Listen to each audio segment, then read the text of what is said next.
எந்த நிறத்தில் அபாயா போடுவது இஸ்லாம் எங்களுக்கு வரையறுக்கல. நம்ம எந்த நிறத்திலையும் போடலாம், கருப்புலையும் போடலாம், நீளத்திலையும் போடலாம், பச்சையிலையும் போடலாம், சிவப்புலையும் போடலாம், எதுலையும் என்ன செய்யலாம் போடலாம். ஹிஜாபுக்கு ஒரு நிறம் வச்சுக்கலாம், நம்ம போடக்கூடிய மற்ற ஆடைக்கு ஒரு நிறம் என்ன செய்யலாம் பெற்றுக்கொள்ளலாம். அதுல எந்த தடையும் இஸ்லாம் எங்களுக்கு செய்யல. அந்நியர்களுக்கு ஒப்பாக இருக்கக்கூடாது, காவி நிறத்தில் அது இருக்கக்கூடாது.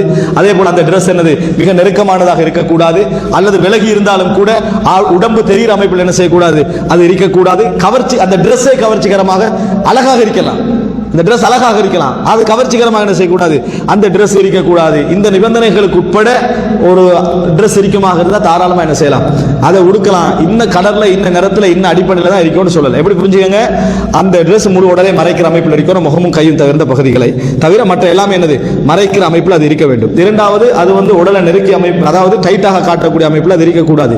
அந்த டிரெஸ்ஸை பொறுத்த வரைக்கும் என்ன, அதாவது மெல்லிய டிரெஸ்ஸாக என்ன செய்யக்கூடாது இருக்கக்கூடாது. டிரெஸ்ஸே தன்னகத்தே ஒரு கவர்ச்சியான டிரெஸ்ஸாக அது இருக்கக்கூடாது. அந்த டிரெஸ்ஸை பொறுத்த வரைக்கும் காவி நிறத்திலான டிரெஸ்ஸாகவோ அந்நியர்களுக்கு ஒப்பாகிற டிரெஸ்ஸாகவோ அது என்ன செய்யக்கூடாது இருக்கக்கூடாது. இப்படி இருந்துட்டா அதான் அபாயம்.